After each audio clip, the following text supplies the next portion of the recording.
Doc Martin at Avalon Gardens. The bare bones. Well, the bones of the apple tree. Look at her. So, she barely went dormant. There's still leaves on it, but a lot of them fell off because it did get, well, 29 a few days, so it did drop. But all these stakes are really to put a cover around it to keep, well, a lot of flying insects out. But when flowers come, we'll let the bees come in. I'll see you in a minute. I'll show you around Avalon. Well, hummingbirds need a little assistance in the winter. It's sugar. Well, we've taken the row covers off of this kale, garlic, and spinach bed. That's at Avalon. Okay, so today what I did, or we did, is we have this grape. It's called champagne grape, which means it's probably a Chardonnay, I hope. But we're gonna call it. But anyways, it was given to me by my sister, and I've been tending it. And today I went out and did a lot of radical pruning and what do you call? Trained it along here. So many years ago, it came up and went around. So this year, I just kept it continuing, and we put some on one side. We went over, and then we had a bowery across into the entrance of the garden.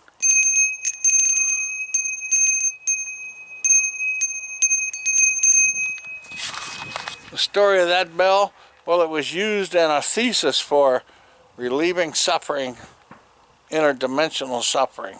So anyway, here at Avalon Gardens, it's 2026.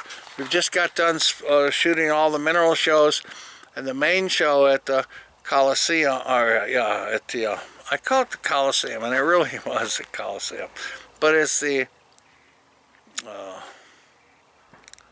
Convention Center here in Tucson, and they're along the Tucson Mineral Mile, which is a road that goes all the way from the interstate underneath there all the way up through Oracle, and all the businesses on both sides for several blocks, goes all the way through to Miracle Mile. So between Miracle and Prince is the western terminus, and that's where the Prince 10 point is.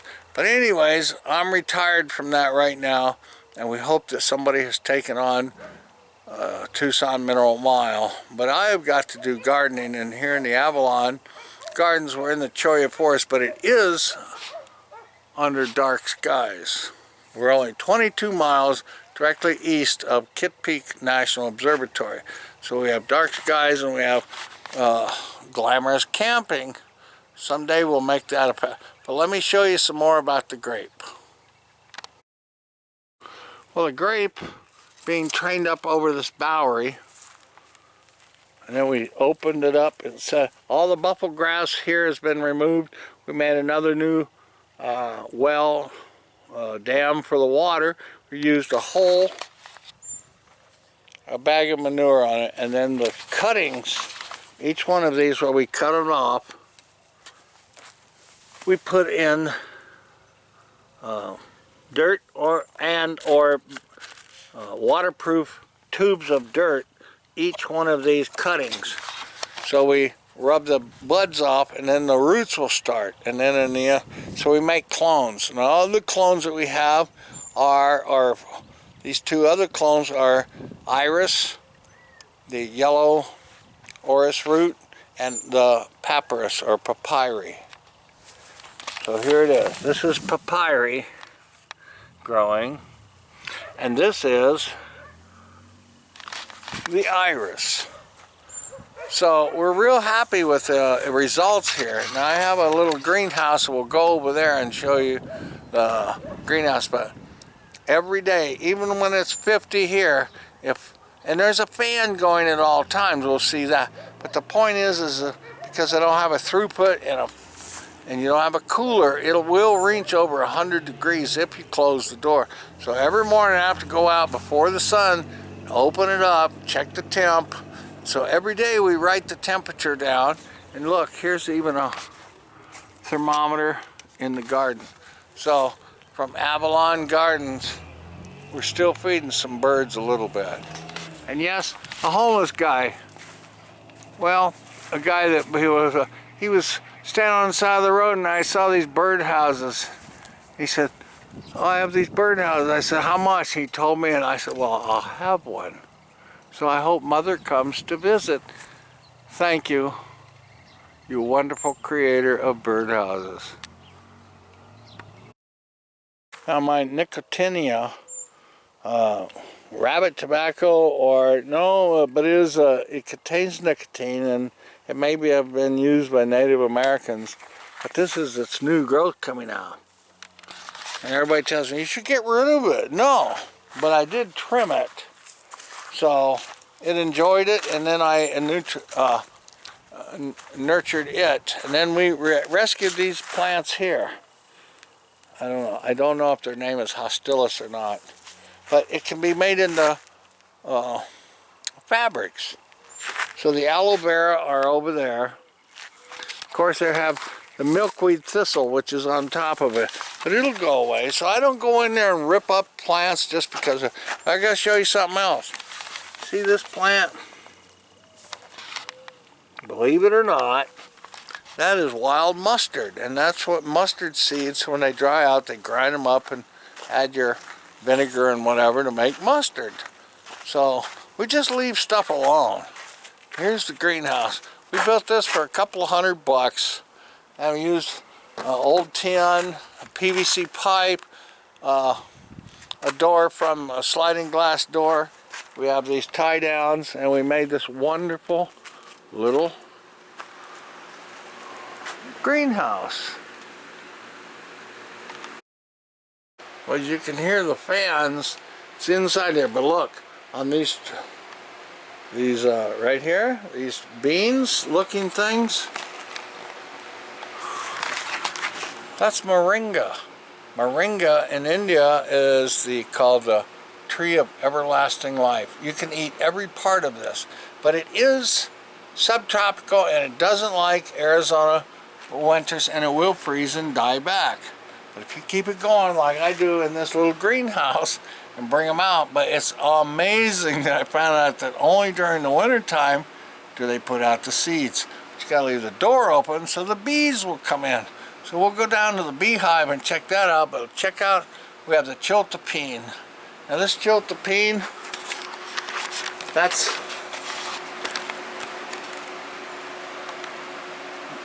yes, that plant. And then look how big this one's gotten. But I gotta tell you, it came from, it's called Rock Corral Canyon in the Tumacacres.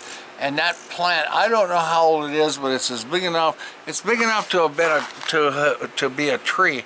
But anyway, people have given me that cutting from it, and I learned that because it lived there, it had to have water, you know, a little bit all the time, so it has a spring.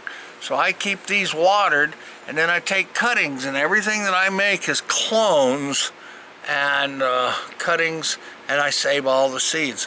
So the chiltepine from hundreds of years ago, we keep going, and I've collected quite a bit. Maybe I'll show you a little slide photo of those too. But I'm going to go around after I show you some plants in here. The potato is doing great.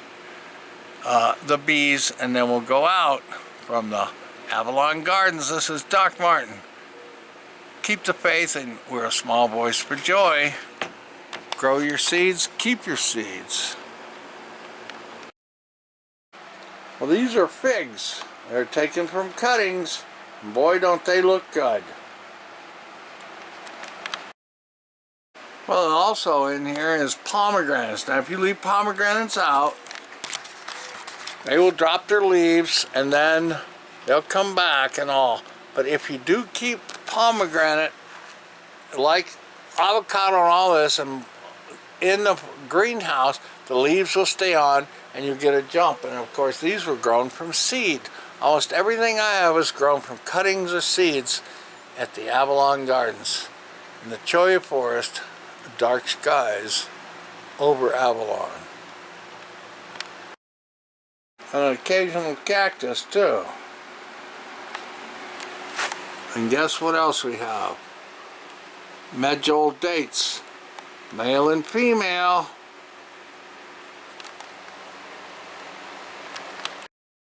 Look, we just grew these grapefruit from seeds. Now these are not pink grapefruits, but they're gorgeous anyways. I have pink and white. Or maybe these were these 4 pink. I did have some pink, but mostly I have white. People give me fruit, I give them trees, and all my neighbors always tell me, because you've given us these trees, you will never want for fruit ever again. And I haven't. And I'm so grateful and thankful. And isn't that wonderful how life goes around? Maybe next thing we ought to work on is atmospheric water makers. Water from the air. Look at what they do in Peru. Bigger is not always better. See the bees? Hi, I'm Dr. Martin for Avalon Gardens, and I was an assistant beekeeping. Got stung in the face 8 times through my mask because I had a little hole in the cover. The guy told me when I came back, he said, most people just quit. I said, it isn't the bees' fault. But anyways, I feed sugar in the wintertime, and I want to show you this hive. But I had always built this hive, which I got from a book called The Life of Bees. And I saw a book too, The Secret Life of Bees. But it's about a guy who was a apiary and a specialist and a professor, and he went around and found out that all these bees like logs, and so they don't really like those upright white hives. I think they're called Lindstrom or Lundstrom hives. But anyways, the Dutch version, or the European, is a horizontal, which you open up and you can open it up. But you got to put a queen excluder so that the queen just stays in her part and broods, and then in the supply side they have where they can go get the honey for the winter. But in this hive here, I can't believe, see, they're not wanting me around here, but they grow in a circle or in there, and then the brood is in the middle, and then the outside is the supply for the honey. But they're coming here to get the sugar, and it's the last of it today, so I'm not going to feed them till in the morning. But thank you all, and be grateful. We have bees from Avalon Gardens in the Cholla Forest. Well, I stayed there so long, I'm actually starting to get stung, but I only got stung once, but they're trying to get on my face, and I got to get out of here. Now the pheromone is up, so I got to leave. I've got to haul ass inside because once I got stung once, I can start smelling that pheromone. The other ones are coming at me, and they're still around me. See you later from Avalon. There's one ready to sting me in the eye. Well, I guess I never miss an opportunity to make another show, right? Or continue with the show. But anyway, we were shooting the Avalon Gardens when the bees got after me. But you know what I found out? I hope that they didn't get hurt, but I didn't really get stung. I got stung, but it wasn't like they embedded the venom in me. And you know, when you tear the stinger out of a bee, it dies. But I think these came up, stung me, because I got 2 of them like that. And I don't hurt or not anything, but maybe they just rubbed those stingers on me, and I knew I was, wow. But I was taking pictures, and I didn't ask their permission. I'm so sorry. But anyways, now, back here with my moisture meter. Now, it's a long one. Check that out. It's 18 inches. So I'm going to go around here and check some of the gardens, and we'll show you. But look, here's verbena. The verbena has come up. Here in the desert, it's all over the ground here. That's why we don't weed anything. I clip a little things back. Is this dandelion or... Anyways, there's plenty of that around. That's the moisture meter. I got to tell you, the major color right now in nature is yellow. But that was an exception. Same the lavender, violet, purple, whatever. Anyway, here's the kale and the spinach. There's the kale. There's spinach. And there's the garlic. And here's the moisture meter.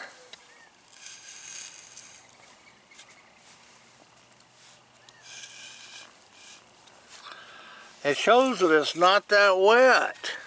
But look.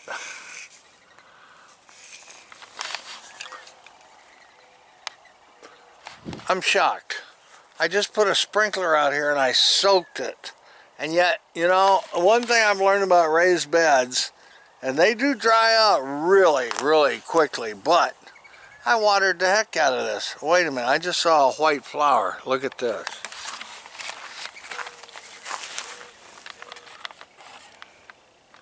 Isn't that amazing? What the eye can see.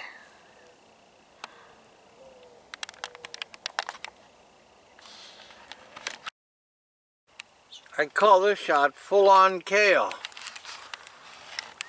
And there's spinach. I think I'm going to let them go. I may eat a salad or two. I left it off in case a bunny might come along, but they're big enough to, well, they'll survive. But anyways, I want them to go to seed. That's the real secret, is I want them to see if they'll go to seed. Anyway, I'm going to use this, and I'm going to go around and we're going to check the apple here. Now, I have the, what do you call it, timer on. What does it say? Every 3 days. And that shows like 8, it was at 7.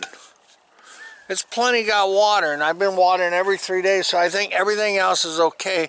But I'll go along here and we'll shoot the fig, and I'll talk about the teepees. Anyway, we call these heat teepees. They're just to keep, you know, but still we got some cold on the end of the tips and stuff. But I bring these down and so it covers it. So when it really gets down to 39, but today it was 41. And I tried to keep this fig from becoming so cold. Oh, but let's see, it shows it needs water. It's at 5. This is its blanket. So you pull the blanket up and then put the plastic over, but unless it covers it all the way, it's not like a greenhouse effect, because I showed you those figs in the greenhouse and they were kicking, you know. So anyway, let's go look at the beets. Okay, well, between all of these little heat teepees of the citrus trees, we have under wraps. Now this is beets, and there are some turnips and radishes. The rabbits will eat them. Let them eat a little bit. But the thing I've learned about rabbits is when you're feeding them, feed them before the light comes up. Then I have a headlight to go out, I can see them. But when the sun comes up, they go in. So I guess they're more scared of the daytime raptors. But what's amazing is the owls hoot. They're right over here. There's 5 generations now that hoot, hoot, hoot every morning. So it's a wonderful place in the Avalon Gardens.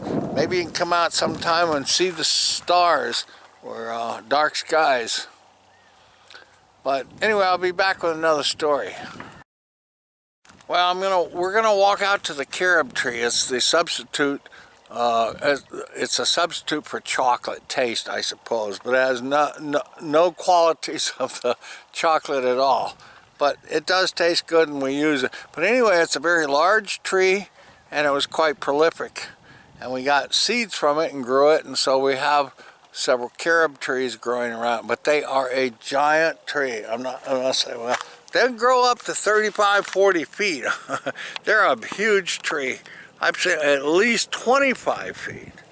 And prolific. And I'm telling you, hundreds of pounds. I gathered 3 or 4 or 5 gallon buckets. I don't know how much they weighed, but it was voluminous, and that was nothing compared to what was actually falling under the tree. So it's quite a prolific, but the gum, which is the part between the outside of the bean and the inner bean, which is not the carob, but it's the that fiber in the lignum and all of that, lignin and all that other stuff that's in between on that fiber. And then when you reduce it and cook it down, that's what makes the carobs and carob powders and all of that. So it's not the seed. I don't know about the seed, whether it's ground up or not, but I found out don't need to use the seed, save the seed. So anyway, we've got buffalo grass here. Sometimes I dig up as much as I can. But we're doing hugelkultur. Now hugelkultur is digging into the ground like this. Then you build a trench. And then in that trench you put the composted wood and all that stuff in, and then you cover it over. And that covering over is then added with topsoil and fertilizer and soil, and it makes like a mound. You know, I hate to tell you, it looks like a grave, but on top of that raised bed, it's always moist under there. And it well, it's from Germans, and they came up with that the cold frame idea. But anyways, the hugelkultur, you have to, a guy was complaining, he said, I cut down trees and threw them in there, but you have to have rotten. They have to have the mycorrhizo and the other things that are the bacterium and the start to the rot and the death. You can't just throw in fresh wood and stuff. Actually, all those are pretty acrid and then just for a while resist. So it's not going to grow well as like composted stuff. So here's some old dead, what do you call this? Old barrel cactus. But stuff like that, I'm not going to put in the hugelkultur because it's natural and it's all of that. So just the other sticks and the stuff. But this is Napolitos that we were growing as a prickly pear. Only thing is the peccaries ate it.